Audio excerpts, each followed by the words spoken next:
Hello बच्चों, आप लोग कैसे हैं। मैं उम्मीद करता हूं कि आप लोग अच्छे होंगे। और आप लोगों का 4 नवंबर 2023 को फ़ेज़ 1 का पेपर लगा हुआ है। जिन जिन बच्चों ने हिंदी ली है या हिंदी भाषा ली है उनके लिए ये वीडियो बहुत इम्पॉर्टेंट होगा, क्योंकि इस वीडियो में मैं हिंदी कवर कर रहा हूं और हिंदी में 61 से लेकर 80 तक के प्रश्नों को मैं कवर करूंगा। बच्चों, आप लोगों के सामने देखिए, यहाँ पर एक पैराग्राफ दिख रहा है। इस अनुच्छेद 1 में, यानी यहाँ पर 3 अनुच्छेद हैं, 1, 2, 3 और 4, सॉरी 4 अनुच्छेद हैं। और 4 अनुच्छेद में से ये जो है इनके प्रश्नों के उत्तरों को छांटना है, और प्रश्नों के उत्तरों को छांटने के बाद फिर आपको बॉक्स में जो है उसको काला करना है OMR सीट पर। तो देखिए बच्चों, निर्देश दे रखे हैं। इस अनुभाग में 4 अनुच्छेद दिए गए हैं। प्रत्येक अनुच्छेद के अंत में 5 बच्चों, प्रत्येक अनुच्छेद के अंत में 5 जो है प्रश्न दिए गए हैं, और प्रत्येक अनुच्छेद को ध्यान से पढ़िए और उस पर पूछे गए प्रश्नों के उत्तर लिखिए। प्रत्येक प्रश्न के लिए 4 संभावित उत्तर दिए गए हैं, जिन्हें 1, 2, 3 और 4 क्रम दिया गया है। इन उत्तरों में से एक उत्तर सही है। आपको सही उत्तर पहचानना है और उसके क्रमांक को उत्तर पुस्तिका में प्रत्येक प्रश्न संख्या के निर्दिष्ट बॉक्स में अंग्रेजी संख्या में अंकित करना है। ठीक है, तो अनुच्छेद जो आप देखिए, अनुच्छेद आपको दिख रहा होगा। लिखा है कि यूनानियों के जीवन का मूल मंत्र था दृढ़ता व साथ नागरिक के कर्तव्य। ठीक है, कर्तव्य का पालन करना।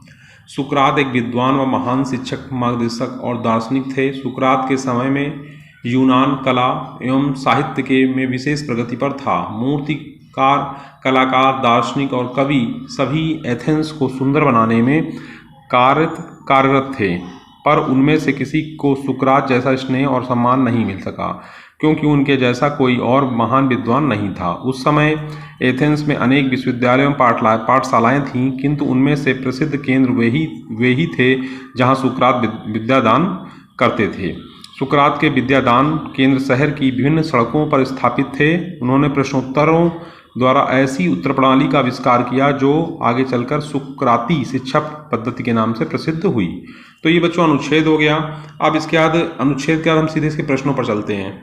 ये पहला प्रश्न है, सुकरात के समय मूर्तिकार, दार्शनिक आदि किसे सुंदर बनाने में कार्यरत थे। तो बच्चों, सुकरात के समय में मूर्तिकार, दार्शनिक आदि एथेंस को बच्चों, ठीक है ना, तीसरा ऑप्शन सही है, 61 का तीसरा सही, एथेंस को मतलब सुंदर बनाने में कार्यरत थे। यूनानियों के जीवन का मूल मंत्र क्या था। तो यूनानियों के जीवन का मूल मंत्र था दृढ़ता से नागरिक के कर्तव्य का पालन। दृढ़ता से नागरिक के कर्तव्य का पालन, दूसरा सही इसका। 63, यूनान किसके समय में कला और साहित्य में विशेष प्रगति पर था। तो सुकरात के समय में था। सुकरात के विद्या दान के केंद्र शहर की विभिन्न सड़कों पर स्थापित थे बच्चों, सड़कों पर स्थापित थे। तो इस तरह से 64वां प्रश्न पूरा हुआ। 65वां प्रश्न देखिए बच्चों, लिखा है कि यूनान के मूर्तिकारों, कलाकारों, दार्शनिकों या कवियों में से किसी को सुकरात जैसा स्नेह और सम्मान नहीं मिला, क्योंकि सुकरात की तरह कोई और महान और विद्वान नहीं था। ठीक है, तो इस तरह से आपका जो 61, 62, 63, 64, 65 आपके पूरे हो गए। और बात आती है, अब हम लोग दूसरे अनुच्छेद पर चलेंगे, अनुच्छेद 2। अनुच्छेद 2 देखिए बच्चों, अनुच्छेद 2 में लिखा है, बारबरीक के मरने पर सब लोग भौचक्के रह गए। पांडव शोक में डूब गए। घटोत्कच मूर्छित होकर गिर पड़ा। उसी समय वहां 14 देवियां आईं। उन्होंने घटोत्कच तथा पांडवों को बताया कि बारबरीक पूर्व जन्म में सूर्यवर्चा नामक यक्ष था।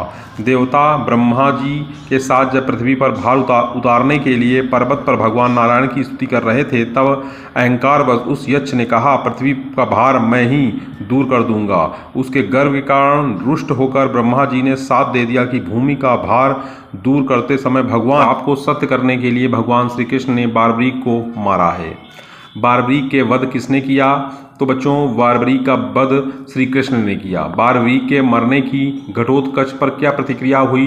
तो बच्चों, वह जो है मूर्छित होकर गिर पड़ा। पृथ्वी का भार तो किस कारण से कही। अहंकारवश, क्रोधवश, भयवश। अहंकारवश बच्चों। देवता जब भगवान नारायण की स्तुति कर रहे थे तो उसके साथ कौन थे। तो उसके साथ ब्रह्मा जी थे। ठीक है ना। और आगे चलते हैं। ब्रह्मा जी ने रुष्ट होकर यक्ष को क्या दिया था। तो एक श्राप दिया था, श्राप। ठीक है बच्चों। अनुच्छेद 3 में देखो बच्चों लिखा है, कैकेयी राजा दशरथ की पत्नी और भरत की माँ थी। राजा दशरथ ने कैकेयी को 2 वरदान दे रखा था। वह मंथरा के कहने में पढ़कर राजा दशरथ से 2 वरदान मांगी कि अयोध्या के राजा भरत हों और राम 14 वर्ष के लिए जंगल चले जाएं।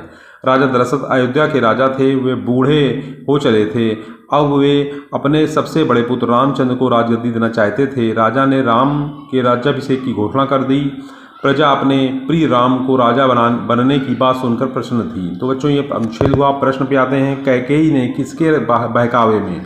तो बच्चों यह मंथरा के बहकावे में वरदान मांगे थे। कैकेयी ने वर मांगा कि राम 14 वर्ष के लिए जंगलों में रहें और अयोध्या के राजा भरत हों। ये सही है इसका। दशरथ कहाँ के राजा थे? तो दोस्तों दशरथ आपके अयोध्या के राजा थे। राजा दशरथ के सबसे बड़े पुत्र कौन थे? तो रामचंद्र थे।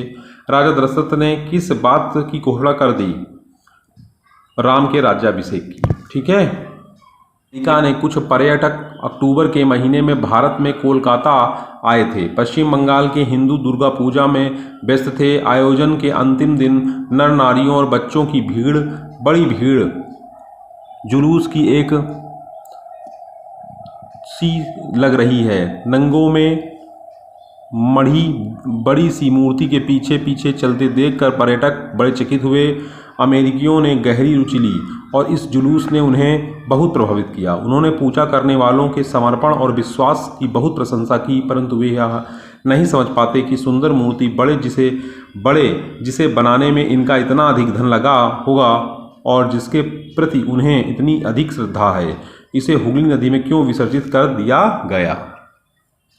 तो बच्चों 76 नंबर प्रश्न है, पर्यटक भारत आए। तो बच्चों पर्यटक भारत आए अक्टूबर में दुर्गा पूजा के अवसर पर। 77 लिखा है, डैश से पर्यटक बड़े प्रभावित हुए। तो नर नारियों और बच्चों के बड़े जुलूस में मूर्ति के पीछे चल रही बड़ी भीड़, सोने चांदी से बड़ी मूर्ति, बच्चों की बड़ी भीड़। बच्चों नर नारियों और बच्चों के बड़े जुलूस। पर्यटकों ने डैश के लिए भारतीयों की प्रशंसा की। तो विश्वास और सहयोग और प्रेम। तो विश्वास और सहयोग। पर्यटक इस बात में से उलझन में पड़ गए कि मूर्ति को उन्होंने क्या किया कि उन्होंने मूर्ति को नदी में विसर्जित कर दिया गया था, इसलिए वो उलझन में पड़ गए। बनाना से बनी संज्ञा है बच्चों। बनाना से बनी संज्ञा क्या है बच्चों? बनाना से। तो बनावट एक संज्ञा है। ठीक है ना। इस तरह से आपके 80 प्रश्न पूरे हुए। बनावट। ठीक, इस तरह से आपके 80 प्रश्न पूरे हुए। बच्चों इन जो अनुच्छेद हैं इनको आप ध्यान से देखिएगा, इससे आपको बड़ी मदद मिलेगी और आपका पेपर भी अच्छा होगा। आज इतना ही रखते हैं। जय हिंद, जय भारत।